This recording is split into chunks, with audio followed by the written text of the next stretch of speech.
Balachandran was involved at senior level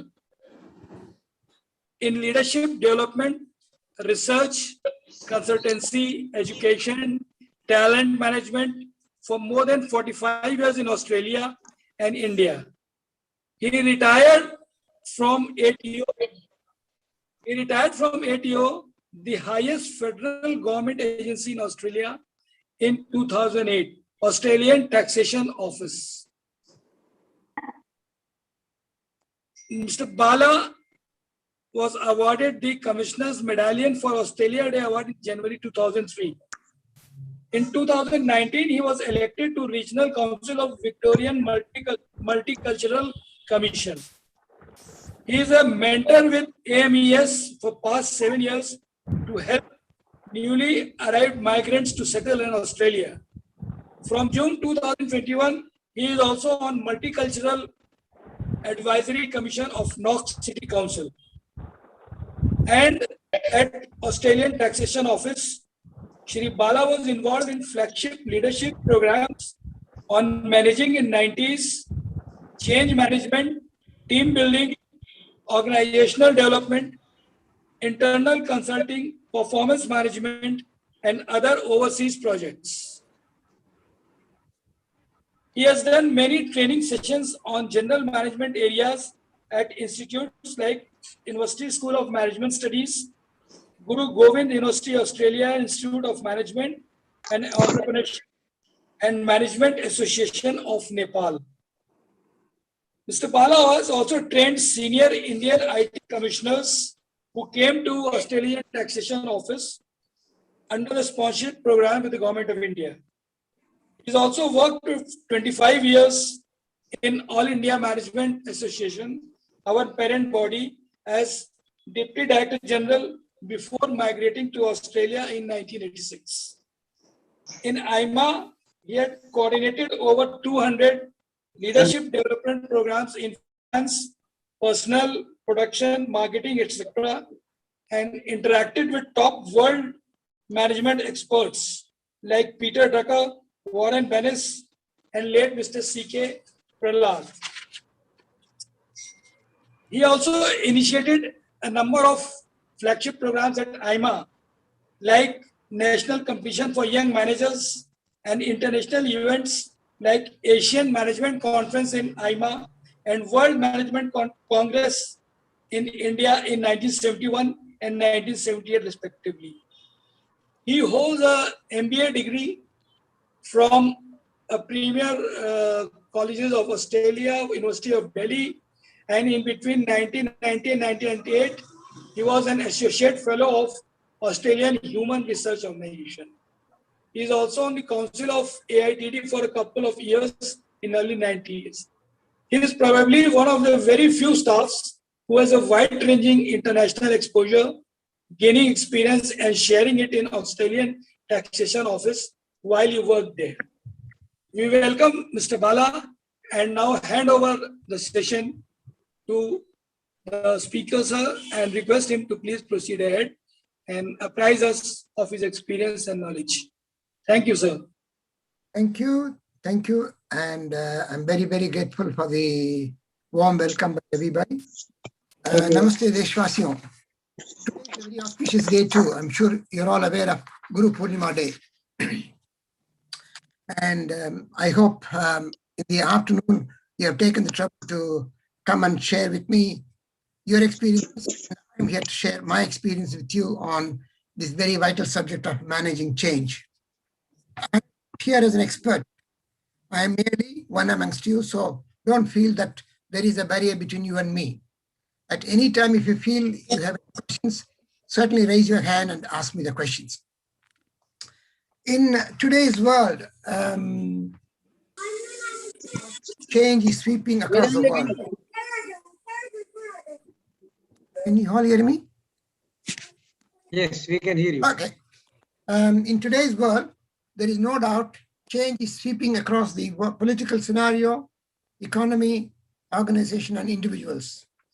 In particular, business organizations undergo change process at all levels over a period of time, which face unprecedented challenges.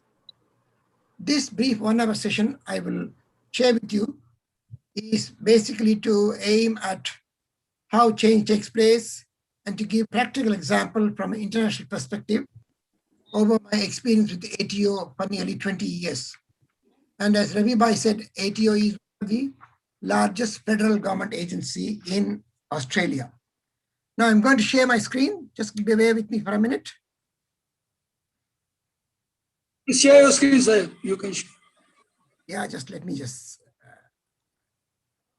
Where did that where did it disappear? Give me.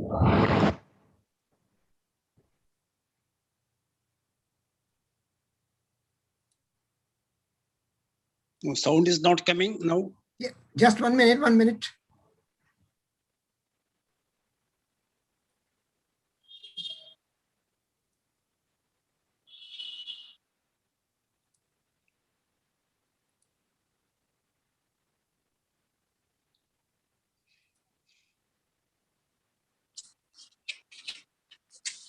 Sir, आ गया screen आ गया.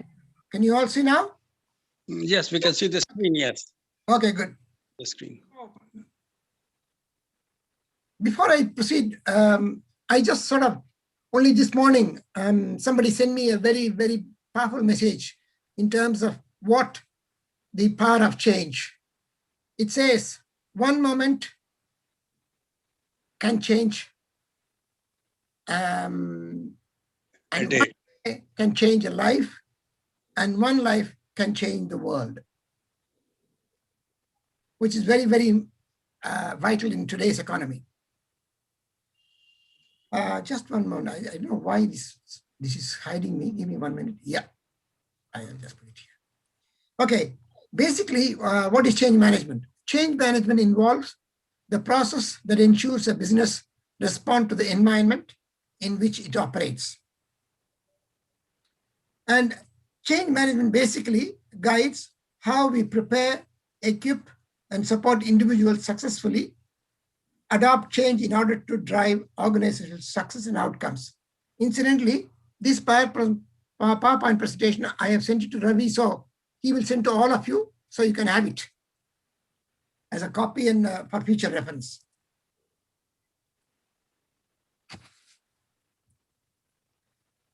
Here you go. Even a tiger says, it roars when it roars. She says, why? Who says you can't change? The next is the most famous person in management movement. He was called the father of management movement in the 1960s onwards, Professor Peter Drucker. He says the most effective way to manage change is to create it. And in fact, as Ravi said, I've had the privilege of personally meeting him and spending a week with him in 1978 December, when he came to address the World Management Congress as a keynote speaker. A very, very thorough and nice and very simple person to interact with. Next one is Jack Welch, a very famous US icon, of the General Electric Company. He says, if the rate of change on the outside exceeds the rate of change on the inside, the end is near. So which means he says that you be prepared always to face challenges. Again, here is another famous person we all know, the famous president, Barack Obama. He says change will not come if we want to change some other person or some other time. And we are the ones we have been waiting for, and we are the change that we seek.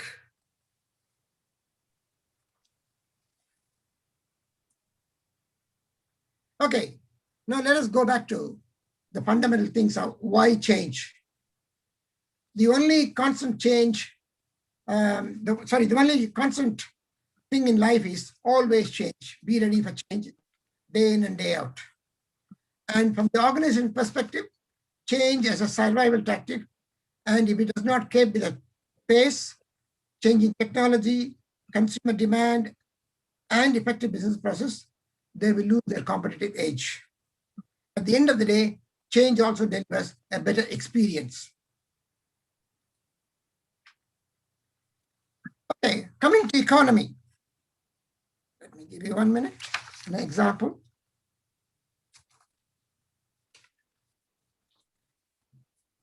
The worldwide economy is undergoing massive changes day in and day out. And the recent COVID has completely taken all of us completely unaware of what you and I have not seen since the 1900s.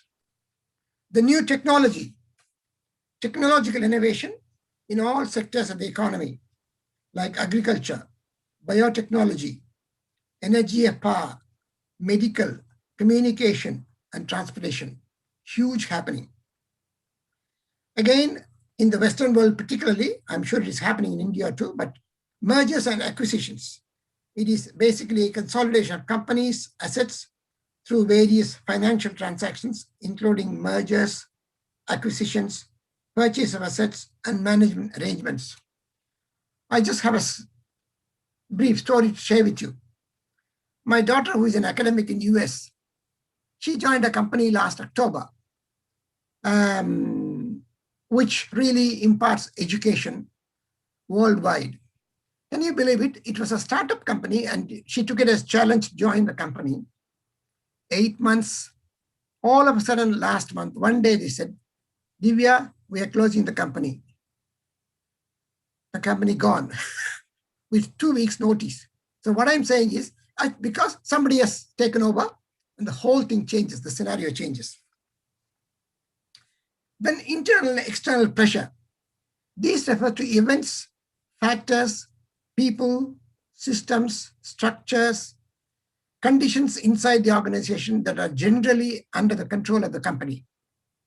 The external are the factors that occur outside the organization that cause change inside the organizations and far beyond control. Say, for instance, competition, political and social condition, the government policies, to mention a few. Then there is a famous proverb, sounds good. All right, let's do it because it'll bring us a new thing. This is basically an American phrase. And it says, it's a typical phrase used in everyday conversation in US, even casually among friends. People use this phrase in response to something they agree with and that leaves them with a good feeling. This phrase may also suggest that a topic is open far more friendly banter or suggestions later. So it's in a comical way. Now, what are the importance of change? The first and foremost is the technological advancements. For instance, a technological advancement is a generation of information or the discovery of knowledge that advances the understanding of technology, or even more simply, a technological advancement advances the understanding of technology, which begs the question, what is technology? Why we need to do? What is in it for us? But again, coupled with that, there's always a crisis go with it. The crisis management is identifying a threat to organization and the shareholders in order to respond effectively to the threat. Due to the unpredictability of global events, again, the like one we are facing currently, COVID, many modern organizations attempt to identify potential crises before they occur in order to sketch out plans how to deal with them. Then there are economic factors. In other words, we need to be concerned about the problem of rising levels of government borrowing, but we have to keep things in perspective and worry about the biggest problem. It can be dangerous to fear one problem, ignoring the other issues. Then organizational culture. It is basically differs from private sector to public sector. In private sector, they want to have a certain style of management. It is basically sort of paternal management, whereas in corporate structure, it's totally different. For instance, there could be in the private sector, the hierarchy could be one of the great things. In market culture, or sometimes they feel that we need to change because we can't go on like this. So there's an organizational culture which is inherent. Have you all heard about this company, Xerox? How many of you have heard Xerox? Xerox is basically a company, an American company in 1959. Photocopier company. Beg your pardon? It's a photocopier company original. Exactly, exactly. So they launched in 1959 a photocopier and revolutionized the industry. This is something you already may know. But what you don't know is the fact that Xerox basically invented mouse, laser printer, interface, icon, etc. But years together, Xerox did absolutely nothing with their cutting-edge inventions and continued profit only from the photocopier. But companies like Apple, Microsoft, HP borrowed their technology and made billions. Again, another company which is very famous and known for everybody. In 2007, Nokia was earning more than 50% of all profits in the mobile phone industry. And in 2008, Nokia was said to be one of the most valuable brands in the world. Strange enough, Nokia had been surprisingly an adaptive company, that is, moving between different businesses like paper, electricity, rubber shoes, etc. They also made great move anticipating the rise of cell phones and got rid of everything but the telecom business. Then there comes in 1996, their first smartphone, 11 years before the iPhone was invented, and built a prototype touchscreen internet-enabled phone at the end of 90s. Also, Nokia continuously spent enormous of money on research and development. Okay, let us look at briefly a change process. What really it involves. Give me 1 minute. Yeah. Basically, there are 3 stages. Number 1, you face a problem. Number 2, you try to go to a new state. And then number 3, you go and when you go to a new state and maintain the change. But let me explain all each of these steps. When you say unfreezing, facing the problem, basically why? It is to improve a process or a product. But the organization wants to identify the resources and involve the individuals and to facilitate the process. Then once you do that, you go to the next stage of creating a new state, which is really a planning process. That is, identify the infrastructure, identify the equipment, identify the software systems, and where to proceed and how to proceed. And then once you go to the new state, comes a main problem in terms of monitoring and managing the process. You need to involve the people, explain the advantages, try to celebrate the success. So these are 3 stages of change process. Now, for instance, when you have this process, there are always associated fears.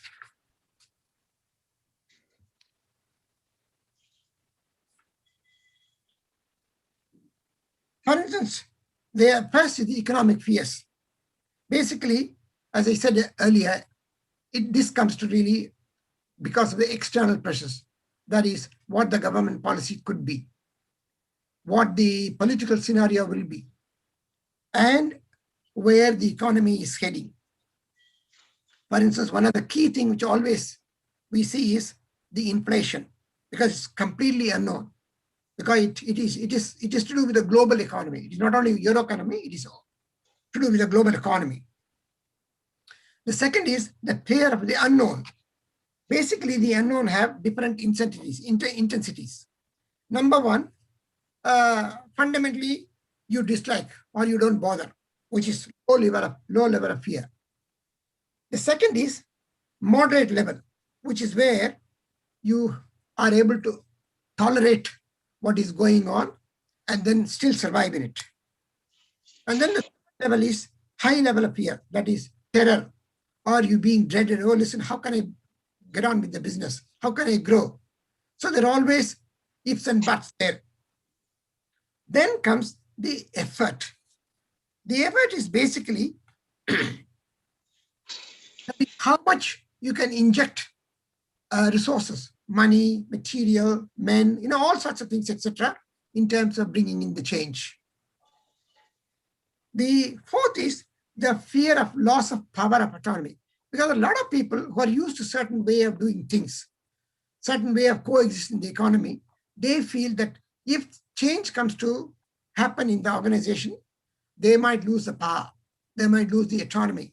For instance, in the case of mergers, the new management completely rehears the whole thing. So which means you lose the power and autonomy. Then the last is commitment to old profession.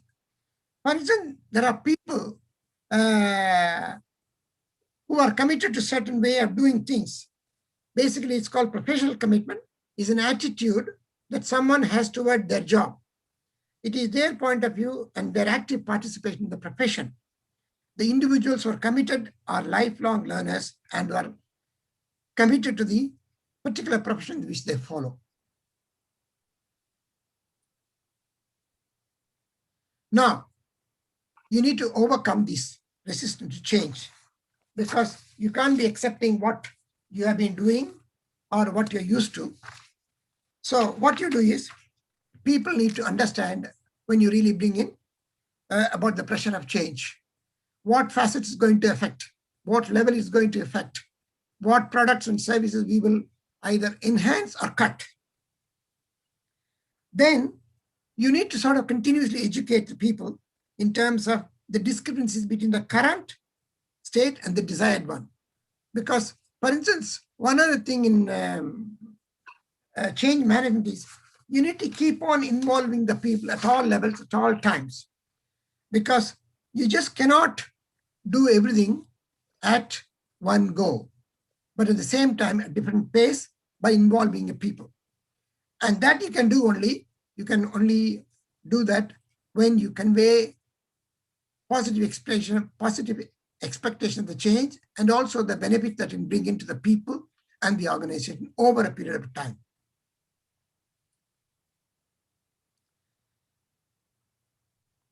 In fact, about 25 years ago, there were some research studies done in US. And this is the result of that. The fundamental thing is implementing change is always going to be very difficult. It is not easy because it involves people, it involves resources, it involves policies, it involves many things. So implementing change is not going to be that easy. So that's a fundamental fact. Then Professor John Cotter of one of the university in US, when he led the project Leading Change, he said only 30% of the transformation program succeeded. And 70% had a failure rate. In fact, basically only 1 in 3 succeeded, which McKinsey survey brought out in an executive survey. Then between 1996 and 2012, of the corporations, the 500 Fortune companies that really went through the change process, only 12% of the companies remained successful. This is based on the Fortune survey. Okay, here comes my in-depth experience of nearly working for 20 years in the government, federal government in Australia. In fact, this is exactly the equivalent of our income tax office, income tax department, whatever you want to call it back in India.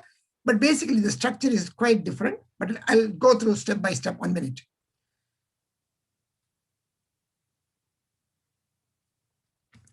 For instance, the key, the latest annual report was released last June. So that's all I can give, because our financial year ended only recently, a couple of weeks ago. So our annual report for 2020, 2021 has not yet come. So most of this information is based on our annual report on 2020. In fact, it is the largest revenue collection federal agency and is part of the Treasury. Income tax, in fact, the main collection is income tax, GST, and superannuation. And it is headed by a commissioner of taxation. And traditionally, the commissioners don't come only for 1 or 2 years. They stay fairly long, because if they come and join, they have to be accountable, they have to be responsible, and they have to deliver. That's a key thing. So our current commissioner was recruited from the private sector for a period of 6 years in 2013, and his contract expired in 2019, and he was given a 5-year extension based on his performance. Now let me go back for 1 minute, just as a comparison with India. Whatever little bit I know, correct me if I'm wrong. In India, the basic department is the CBDT, Central Board of Direct Taxes, under which the income tax sits. And then it has got several members, revenue, members, expenditure member, administration members, so on and so forth. Now, what I have read and what I've seen in my working days, etc., the commissioners, the chairman of CBDT is definitely a person from the Revenue Service, IRS, Indian Revenue Service, and they normally probably hold chairmanship for anywhere between 18 to 24 months, because it is basically the chairman is appointed almost at the end of his IRS terms of service, in terms of tenure. They come as chairman after being commissioner, income tax chief commissioner, member, and so on and so forth. But it is very different here. The commissioner is very, very powerful, and he is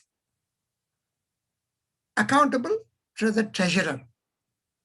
Treasurer is like our finance minister.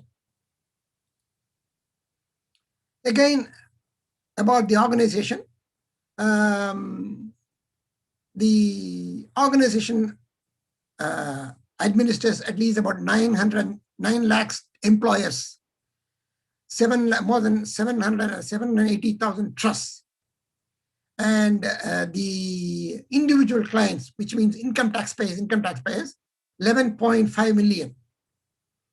Then small business clients, because again, this economy, if you really compare India, which is, in fact, we are only 1/50th of the population. I repeat, only 1/5 of the population. India is about 1.3 billion. Here, our population is only 25 million. And we administer 4.2 million small business. Again, if you really take in terms of economy, probably our country will not have more than 200 major corporations which employing more than 1,000 people. Most of the companies are only small business, which is engaging between anything between 10 to 500. They're all called small business. They're not called large business organizations. Large business organizations are only those employ 1,000 or several thousands. Then we also administer 1,400 large business group and superannuation funds. And then about 600,000 self-managed super funds. And the main thing is here, I'll come back in the next few slides, but let me just give you one. We also administer 36,000 practitioners. The practitioners are just tax agents, we call it here. And then the BAS. BAS is nothing but, for GST, we have got business activity statement, which every company which pays GST has to file every 2 months. So that is really a very, very huge paperwork. Now, the executive team comprises, apart from the commissioner, who is the chief executive, we have got 2 second commissioners, 1 chief finance officer, 1 chief operating officer, 1 chief service delivery officer, and 1 chief officer COVID, who was appointed recently, only last year, particularly after the COVID campaign. Now, again, the tenure of all these people, minimum 5 to 7 years. Now, Many of them have also risen through ranks in the organization. For instance, let me also tell you one thing. When I joined the tax office in 1989, you will be surprised, in spite of the fact that I've come from a very senior experience, I joined as a clerk because that was the only entry point for the government in those days. Even now, we only take graduates. But it so happened that I became a manager within 12 months, which is really a record in Melbourne. Nobody has come from level 1, which is the lowest level, into now level 6 within 12 months. Probably I created history. The question is, when I was selected, the director said, the reason why we are selecting you is because two things. Number one, you are an outsider coming to the first time in the government, so which means you will come with the new ideas. Number two, we want somebody to bring in change. We don't want the normal pull and push side people. We want to really bring in some new ideas, etc. And I gave some wonderful ideas when I was interviewed, etc. So that really made me selection to a manager within 12 months. Now, in terms of revenue, we collect about 533 billion.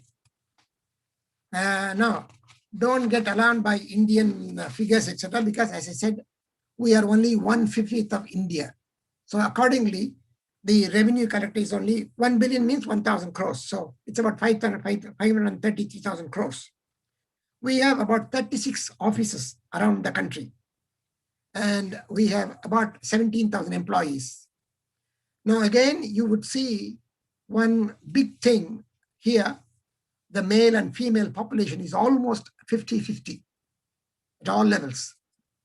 And part-timers, because in government, you have the provision that because of the fact that there are a lot of working mothers, etc., people can do part-time. Part-time meaning any day, anytime from 3 to 5 days. You can work for 3 days a week, you can do a 4-day a week, you can do a full 5-day a week.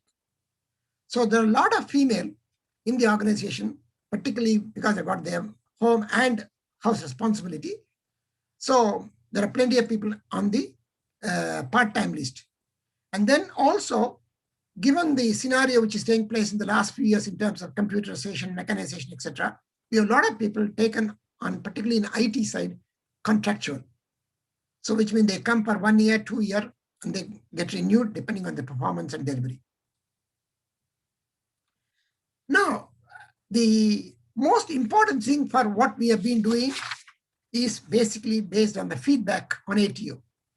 Every year, we commission an independent survey to an agency who are selected by a tender process, who really does a survey in terms of getting opinion from the people, how good we are doing our job. So there's a sort of a phone survey, there's a facilitation process, there's a phone interview, there are all sorts of things the company employs, but then basically they do a survey every year. And the feedback is that 76% of our clients at all levels, they say we are doing a good job. And the agents, the income tax agents, the BAS agents, they all have got feedback. 70% of the agents said that we are doing a good job. Then through the survey, we also want to reduce our collection charges. Say, for instance, the cost of collection revenue. For instance, every $100 we collect, the cost is 66 cents. And 5 years ago, it was 75 cents. So what I'm saying is, it is also based on the return on investment.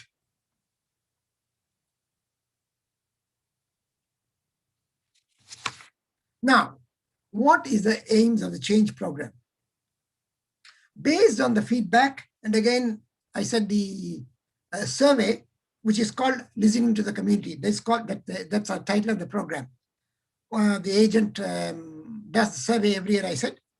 So listening to the activity community program and the initiative, we developed a couple of objectives. Number one, we need to continuously improvement to the client experience and expectation. Secondly, we need to continuously reduce operational costs. And number 3, improve the flexibility and sustainability for future change. So in order to achieve this, we need to do few things. Number 1, we need to have develop systems that are integrated, flexible, and easier to change.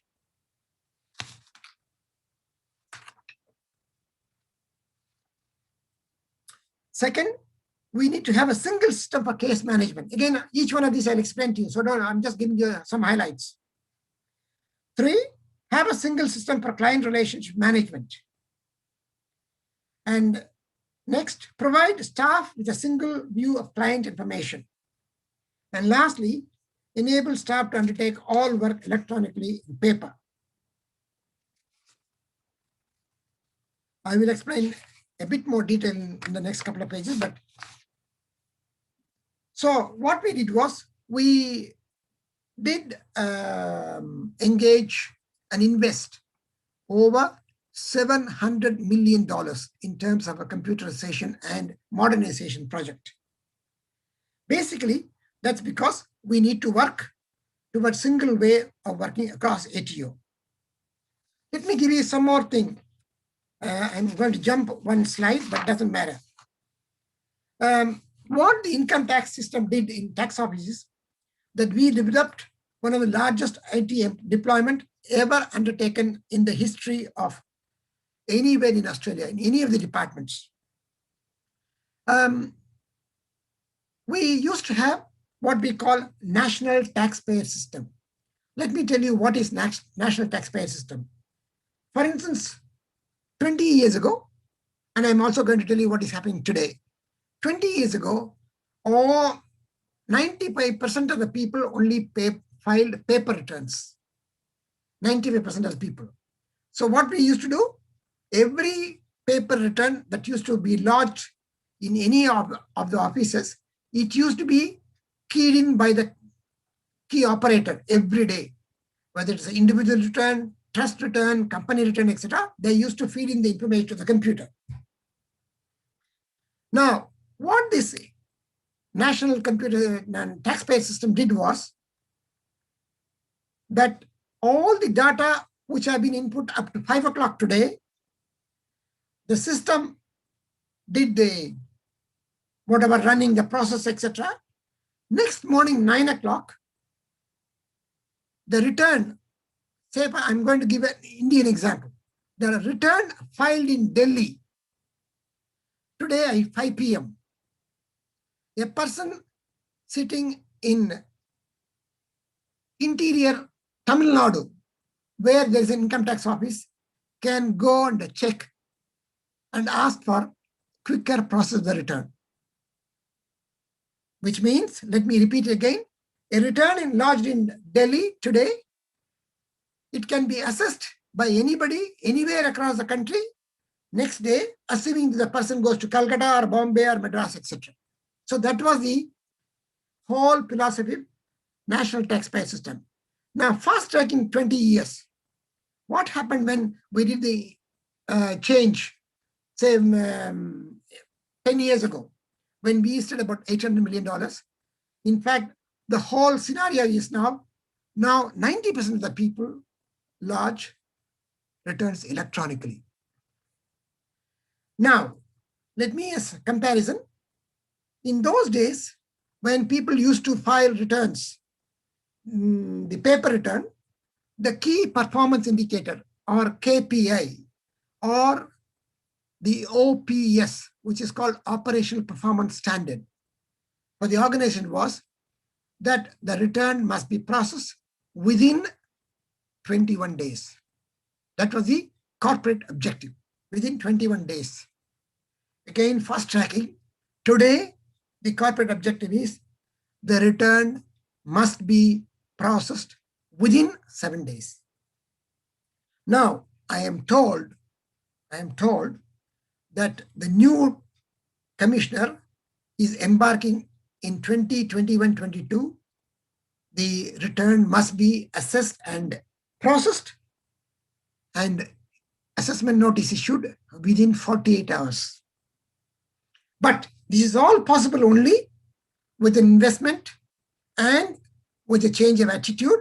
And again, going back to this thing, and let me explain one more thing about the single system of case management. Say, for instance, today, if you take companies like, again, I'm comparing for purpose of information, you take companies Birlas, Ambanis, Tatas.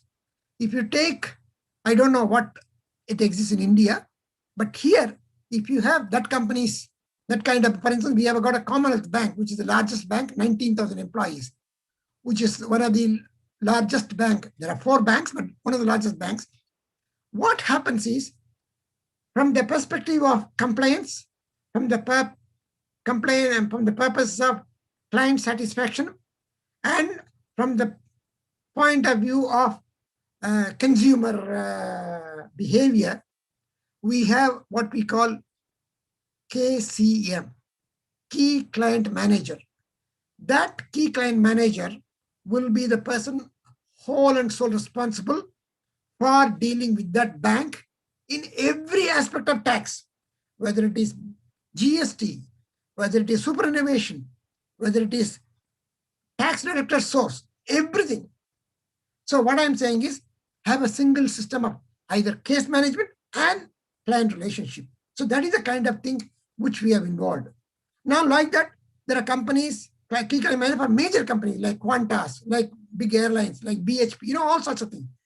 So if you really take those things, the idea being that you are not pulled and pushed from to different directions. No.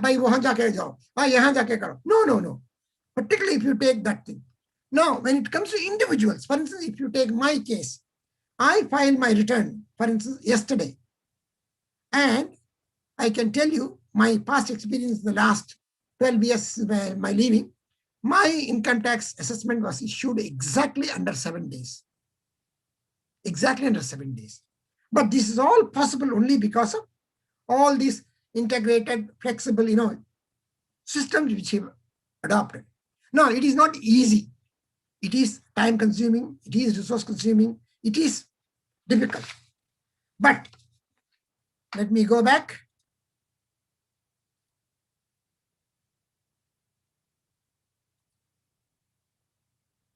The outcomes. What are the outcomes? Basically, an integrated processing system. Because as I said, any return lodged today, it is available for people to assess and process it the next day. Because everything is now 90% is lodged electronically. Second, it ensures active compliance capability because compliance is very high. And we invest quite a good amount of money in terms of public education. In fact, just give me one more, let me share one more experience. In 1995, as Ravi Bhai said in his intro, I had a 20 chief income tax commissioners visited tax office here. They stayed between 2 weeks to 3 months. This was at the time of when they introduced PAN. And they came and spent time with I was in charge because the project was initiated by me with the CBDT chairman, and the commissioners made me responsible to coordinate the project. So they came and did this thing. The idea being that we need to have identical thing, etc. And I don't know how much it's effective, etc. But I think I'm told it's pretty effective now. So basically, compliance is more important. The fourth one, effective and improved client service. The next is improved enterprise-wide outcome. Then because of the fact that we have, fortunately, a very good infrastructure, uninterrupted delivery system with integrity and performance. Then there's associated productivity and sustainability benefits. And the most important thing is for the government, we delivered the program effectively and professionally. Then on the one side, we have outcomes. Then how did we measure our success? As I said, we conduct every year a client satisfaction survey. Then again, within the department, we have also a staff satisfaction because we also need to find out feedback from the government, from the people, who are really involved day in and day out, how they are doing the job, what are the difficulties they face, and staff satisfaction. Then that increased productivity. Then sustainability. And last but not least, effective program management. So these are all the program success which brought it.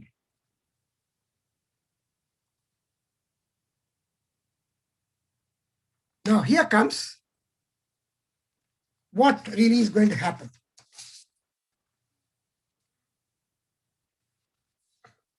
For instance, change is about people, because at the end of the day, there could be, as Peter Drucker said in his book on practice management, the very first chapter, it's called the practice of management. He said, in this universe, you can have wonderful buildings. You will have enormous resources in terms of money, people, men, etc. But at the end of the day, all these things will become only economic source if you have the right people at the right place, at the right job.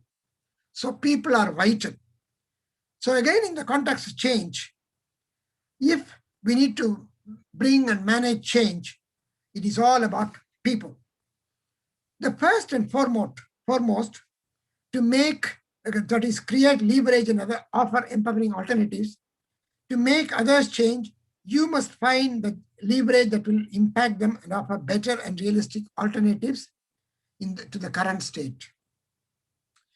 Communicate often and be transparent. If your change program need to be successful, people will need to be associated at all levels, at all times, and lack of information are the worst case scenarios. Keep everybody in the loop at all time and be honest even regarding difficult decisions. Problem solving and role model. Eliminate issues that appear and find alternate solutions when needed. Walk the talk and be the first to embrace the change. Then prevent backsliding behavior. For instance, when you bring in a lot of changes and improve systems, etc., we also create systems which prevent turning back to the old ways and don't allow the option of failing. Don't allow skeptics to take control, which means be always positive. Then create a supportive environment. Look at the organizational environment and make sure it is supporting the change. And last but not least, celebrate the success, because you need to give people pat on the back. Oh, well done job. Now, here comes a huge challenge for everybody, particularly in terms of COVID. In fact, one of the things which we all have been doing is what this impact going to have on individuals, organizations, government, economy. ATO has, in the right perspective, has appointed a specific COVID at the very senior level, COVID contact officer to deal with this issue.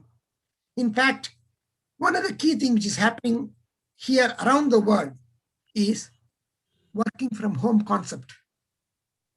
I'm sure it is happening everywhere, but it is more prevalent in the Western world. In fact, my son, who has been at a director level in a company, has not been going to the work for the last 12 months, except the last couple of months, he has been going twice a week. That's going to be a change. That's going to be the pattern in future. In fact, most of you would have seen the AMA newsletter.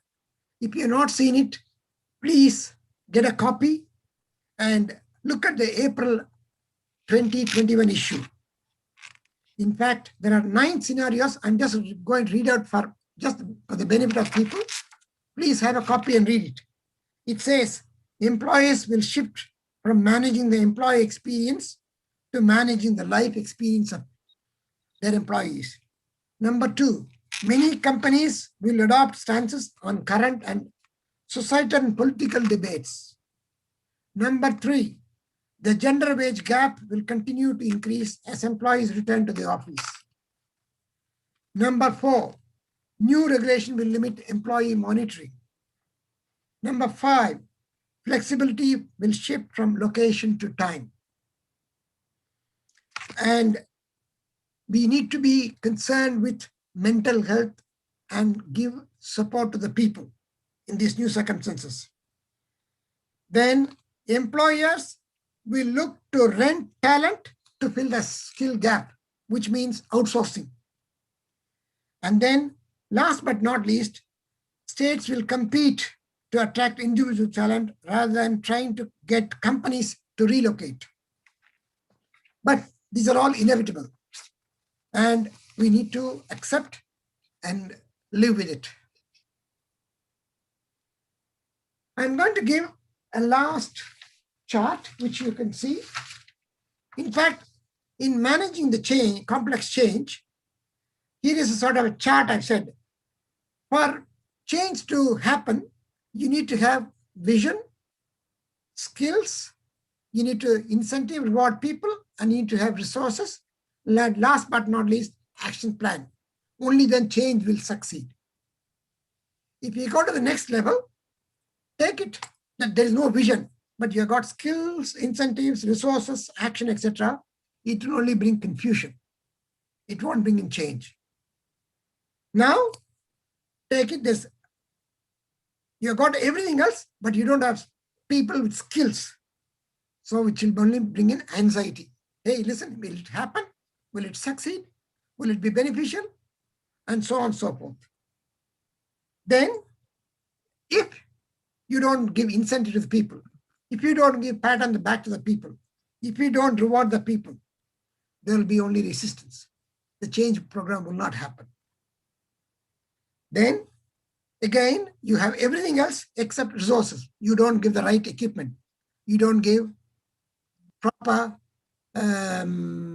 work and time balance. It will lead to frustrations.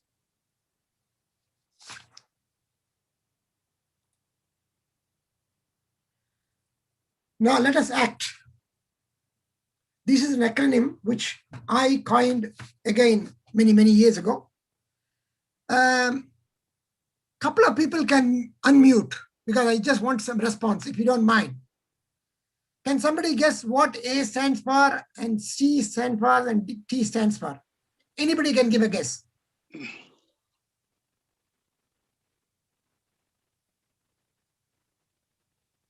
Is action. Okay, action. Okay, go ahead. Go ahead. Don't stop. Go. C for commitment. Okay, excellent. What about T? Transparency. Transition. Beg your pardon? Transition. Transition. Okay, okay. Or transparency. Okay, good. Wonderful, wonderful. Okay. Okay, let me come back, if you don't mind. I coined this word when I was, there is an organization, worldwide organization, to improve your soft skills like communication, team, behavioral skills, interpersonal skills, etc. There is a Toastmasters International. I don't know whether you have heard about it. It is an American-based organization. I know about it, Toastmasters. International. So I was responsible for initiating a Toastmaster International branch within the tax office to help people develop their skills. So I was actually initially the secretary, the president, and senior vice president, education, etc., etc. Finally, I retired as a president. So one of the tasks I had was I had to give a valedictory speech as president of the Toastmasters International for my branch. Again, this happened 10 years ago. So I said that in anybody's life span, if you have to succeed in any walks of life, whether family, work, bringing up children, working in teams, working in corporations, working in social life, you can go on adding in many facets. I said these three are important. Number one, in my opinion, I said attitude. Attitude, if you have a positive attitude in everything you do, right from the morning you're getting up, you go to bed. If you come with a good frame of mind, a positive attitude, you can achieve anything in this world. It can be doing a yoga in the morning. It can be for going for a morning walk. It can be your time management for the day. So it can be for anything. The first and foremost is attitude. Attitude. Second is somebody, I think Khare Saab said, commitment. Very, very, very good. Commitment is basically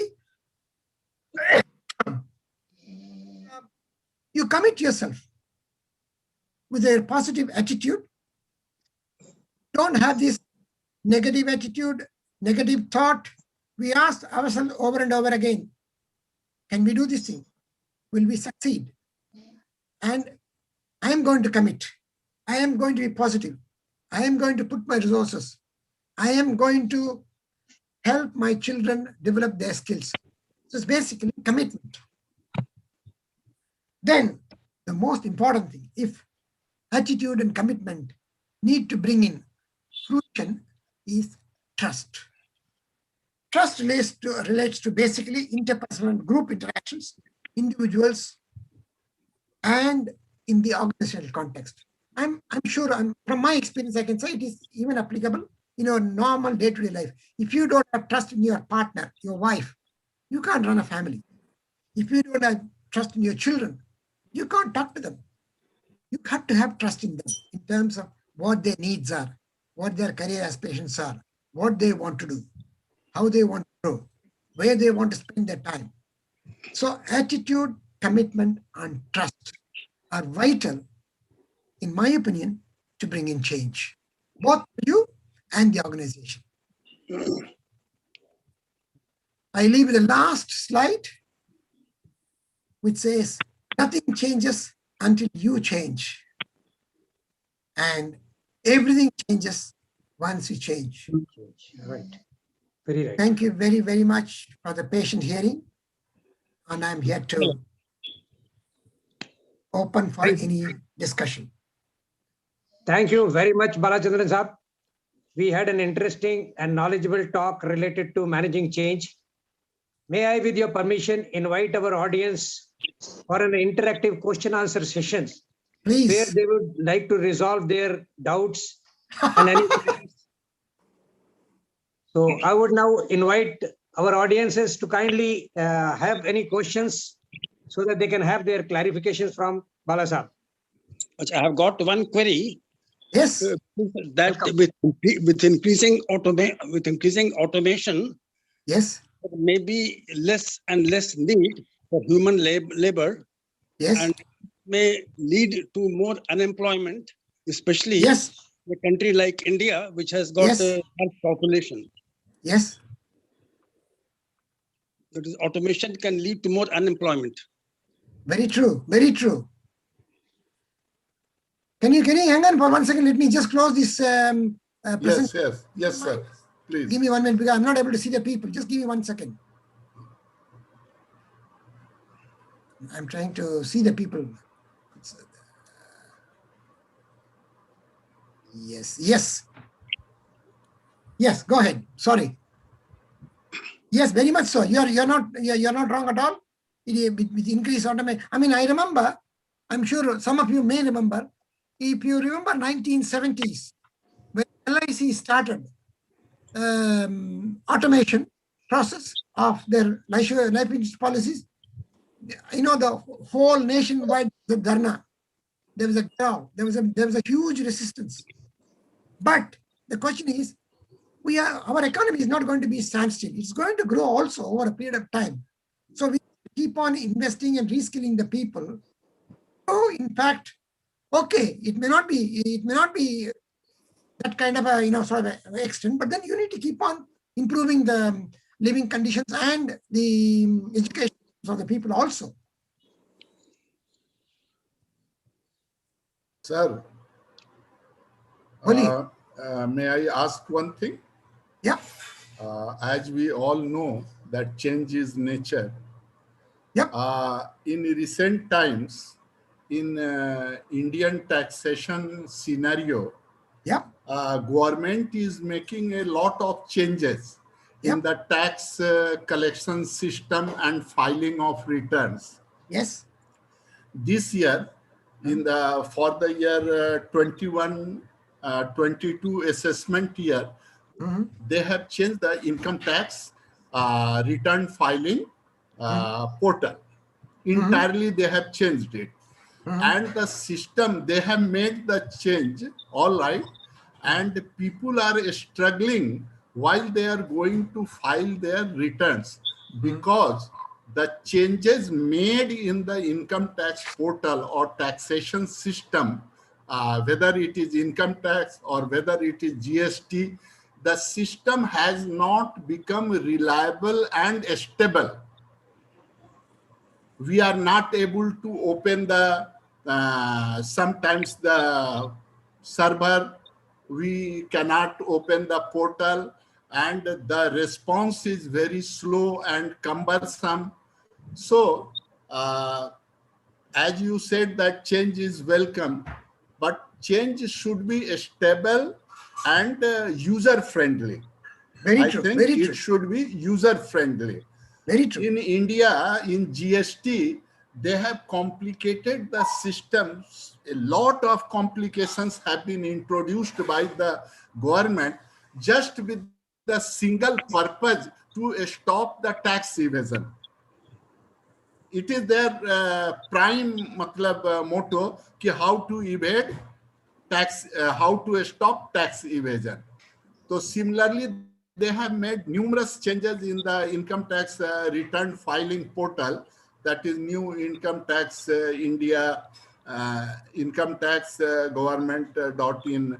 They have made, and it is not stable, and people are facing a lot of problem in filing their returns. It is not user friendly. Okay, listen, my response to that question is twofold. Number one, I don't live in India and I don't have complete control of what they're doing, except I do read newspapers of Economic Times, Hindustan Times, Times of India every day. There's no doubt about it. But let me just give you a very broad background how we have done it.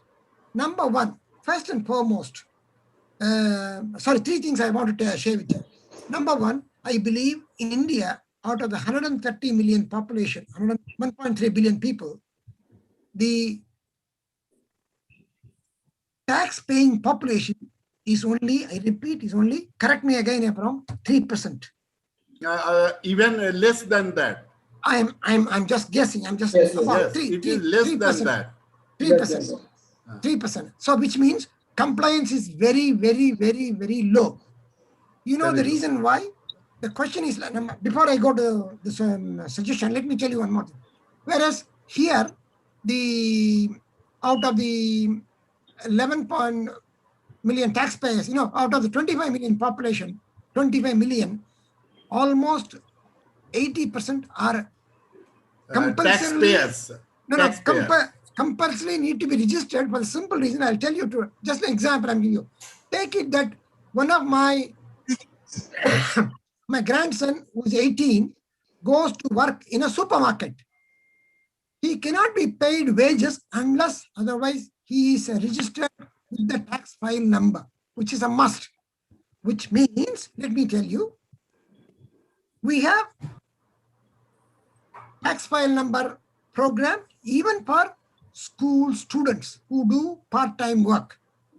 Any from 5 hours to 10 hours to 20 hours to every week, etc. They earn pocket money, but they have to be registered.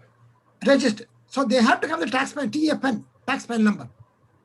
Now coming back to India, I can't give a solution, but what I'm saying is, number one, the public education system in terms of educating the public. For instance, every year, for instance, now from 1 July to 30th October is our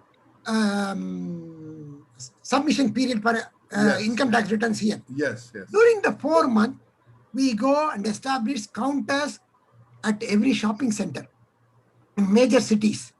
In terms of educating the people, in terms of telling the people why they should file the return, why they should do the refund, blah, blah, blah, etc. So which means what I'm saying is public education is a must. Number two, infrastructure. For instance, the problem which you say about the web, the server is slow, the system is unstable.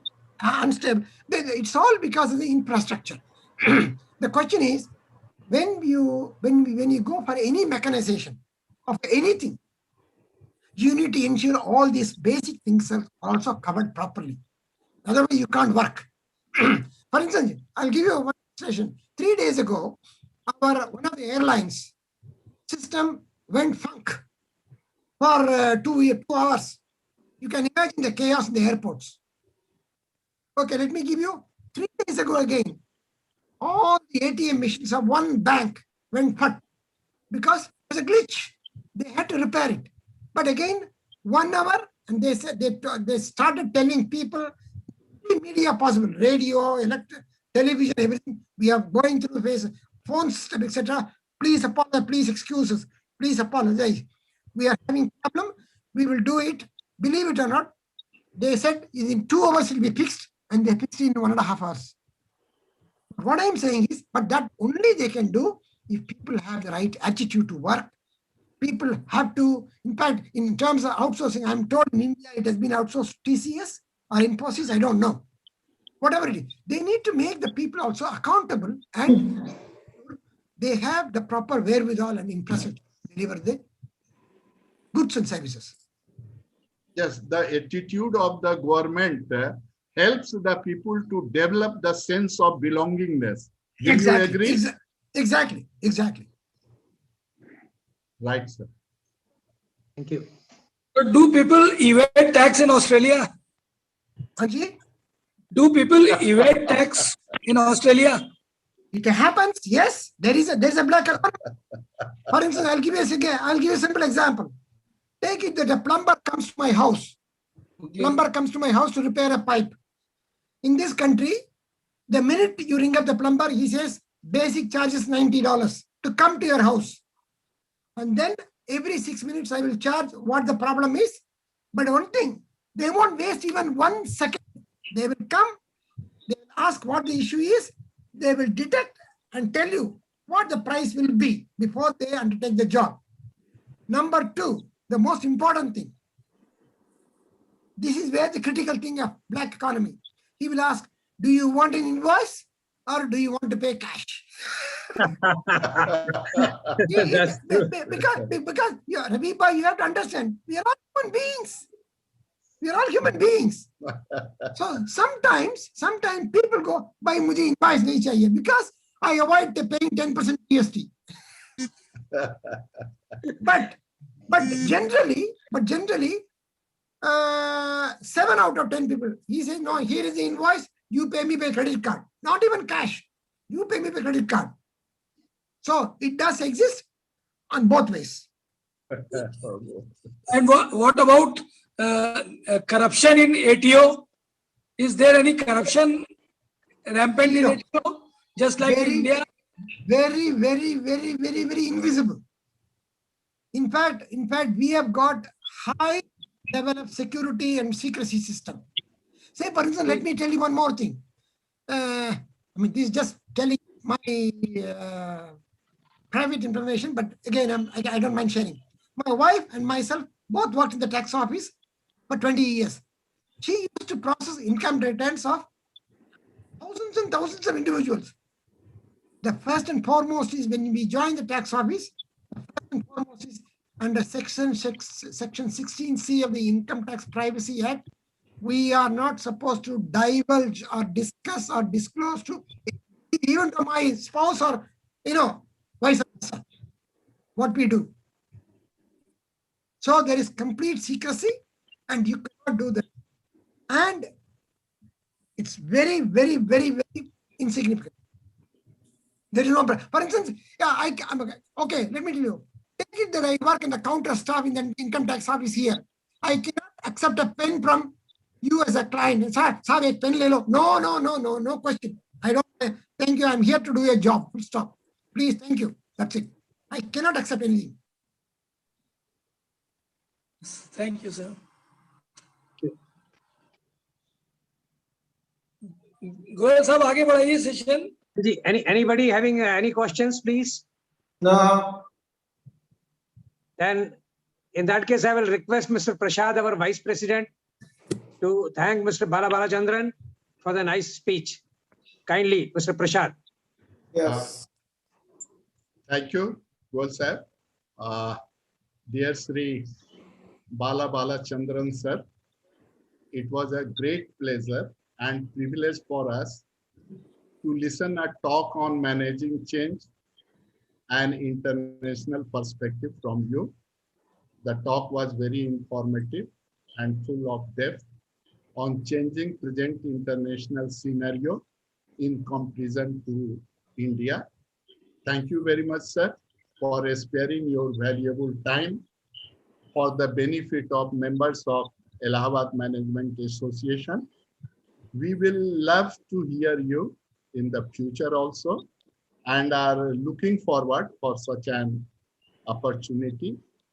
I also thank all my members of Allahabad Management Association who spared their time to attend this talk. It gives us encouragement to come forward and organize such online value addition talks on various topics like national economy, wellness, and other relevant matters of national and social importance. I also express my thanks to the President and Secretary who are always enthusiastic in organizing such talks for our members. Once again, thank you everyone. Thank you, sir. Thank you. Thank you very much. Have a very nice day and good night. And it's been a very, very honorable pleasure to meet such an illustrious people. Thank you very much. All the Thank best. Chandan, thank you, sir. Thank you. An excellent presentation. Excellent presentation. Thank you. Thank Thank you. Thank you. Thank you.